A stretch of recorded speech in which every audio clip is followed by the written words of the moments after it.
They have arguably one of the best looking electrical scooters, KuKirin G3, 1200 watts and promised 50 kilometers per hour. Well, let's jump straight into that and test the maximum speed of KuKirin G3.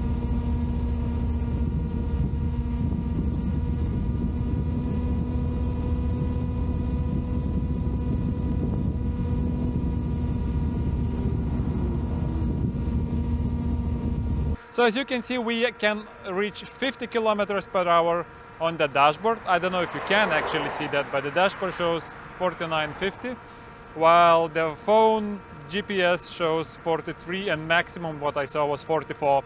So actual maximum speed is 44 kilometers per hour.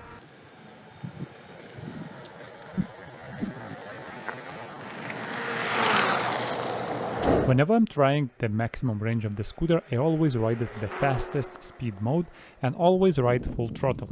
I also try to go a little bit off town, ride a little bit in the city and go on like really great gravel roads, not into something soft and mushy, to kind of replicate the realistic riding conditions that I would be using the scooter at. And I always ride my scooters at full throttle, so whatever the manufacturer claims, and they claim the scooter can reach 70 kilometers, in doing the test in that way I make sure that I get the realistic real-world data for me as a 90 kilogram rider. Right at 40 kilometers mark we're driving 5 kilometers per hour, so range is 40 kilometers.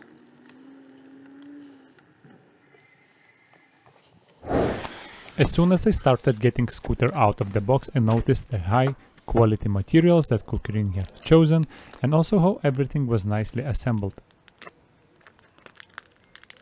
I tried to tighten all the screws, but everything was tight already. I think that was a tag with glue or something like that. These glue remains was my only complaint when unboxing the scooter. At least it's cleanable. I hope that filming this video I managed to show at least a little bit how cool it actually is.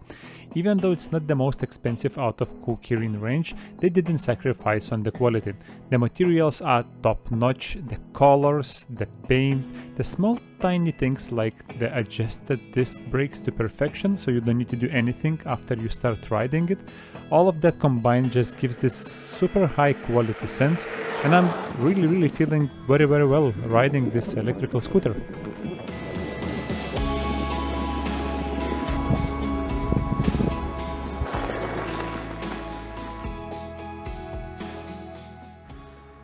It would be a shame not to mention that the scooter is super quiet. There is no rattling noise, nothing. So the build quality and the materials chosen are really nice. I really enjoy that part. The tires are not too loud either. They make some noise, but actually when I ride and there is wind in my ears, I can't hear my tires. Probably on the camera, on video, there will be much more noise than what I can hear myself, because now I can't hear my tires at all.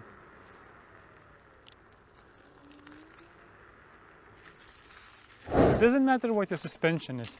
If you have only one single motor, it's enough to go on the tall grass. This is full speed, full power, and that's how fast can I ride. That's all you get. If you want to ride off-road, you need two motors. It's better two weaker motors than one. Simply, a scooter cannot push the soft grass in front of it, and then it stops. So if you want to ride off-road, I don't recommend this scooter unless you ride on like dry and hard trails, then it's completely fine. And if the grass is short and cut, well, then it's rideable and you can actually even accelerate on it.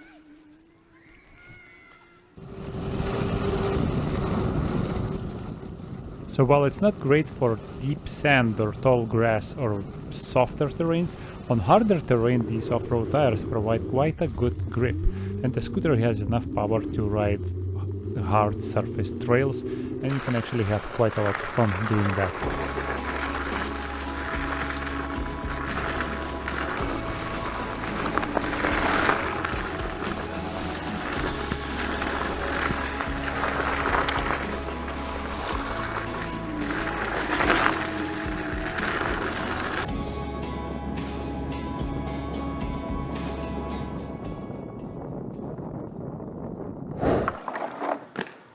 Did you see it?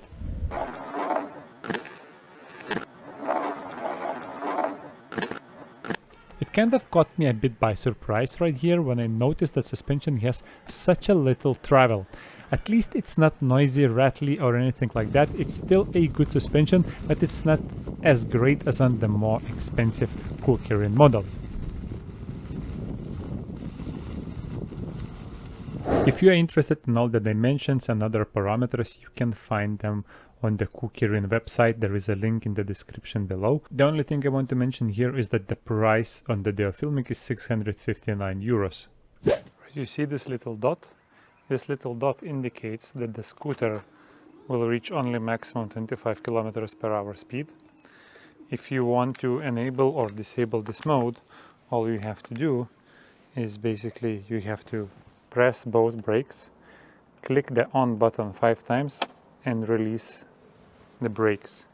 And now this little dot is gone. If I press both brakes, press the button 5 times and release the brakes, the button is on. If the little dot is gone, you will get your maximum speed. The folding of the scooter is really simple.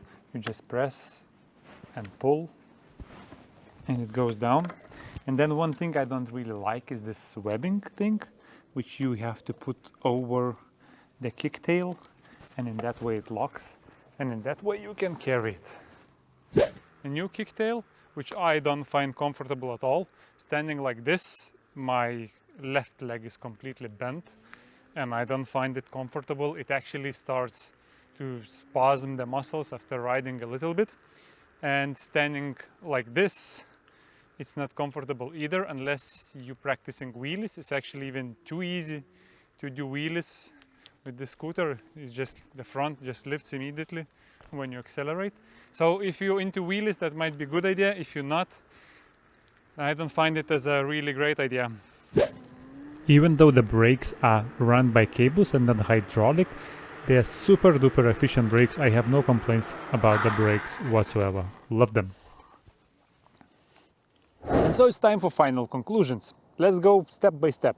Maximum speed, it goes 44 kilometers per hour for a 90 kilogram rider, even though the dashboard shows 50. Anything that goes above 40 kilometers per hour, I will give 5 stars, but just for being inaccurate on your speedometer, I'll take 1 star away and leave it with 4 stars for the maximum speed.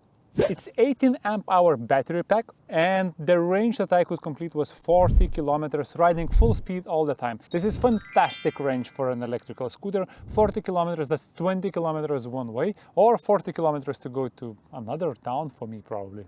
Build quality. Materials, assembly, paint, everything around the build quality is fantastic. It gets 5 stars out of 5 for me. Ride comfort, which covers suspension, handlebars, and is it comfortable to stand on the deck, I will give 3 stars out of 5 because suspension is quite average, which, I mean, it's not terrible, all right? Let's close this down because it doesn't rattle, it doesn't cause any noise, it doesn't bottom out hardly, but it's not moving a lot, you know? It's just not very efficient as a suspension. Also, this kicktail, for me it's too steep and not the most comfortable one to ride. Maybe someone else would like it. I really appreciate the gap in between this U shape here where you can put your front foot in. So 3 stars out of 5 for riding comfort for me. 5 is for some scooter that flies 100 kilometers per hour and, you know, terrifyingly fun. 4 is for most double wheel driven scooters, because when you have 2 driving wheels, the acceleration is just on another level. Climb up the hills in another level. Driving through sand, soft grass is on another level. So this scooter will stay at 3 out of 5. And as the scooter retails for 650-ish euros right now at the day of filming, I will give it 5 stars for value for money. It's fun, well built, fast, nice looking and nice feeling scooter for the 650 euros. So 5 stars for value for money from me. As I'm sitting and editing the video today, I have second thoughts. I will not give it 5 stars just because, you know, speed is good but not the best, acceleration is good but not the best, the fun factor is good but not the best, and so on and so forth. The scooter will get 4 stars for value for money. Would I recommend this scooter to my friend? Definitely yes. For my friend that has 650 euros for a scooter. I will have also G2, and probably later we'll do G2 versus G3 versus G4. If you want to see all that, you know what to do. Otherwise, thank you for watching. See you in the next one.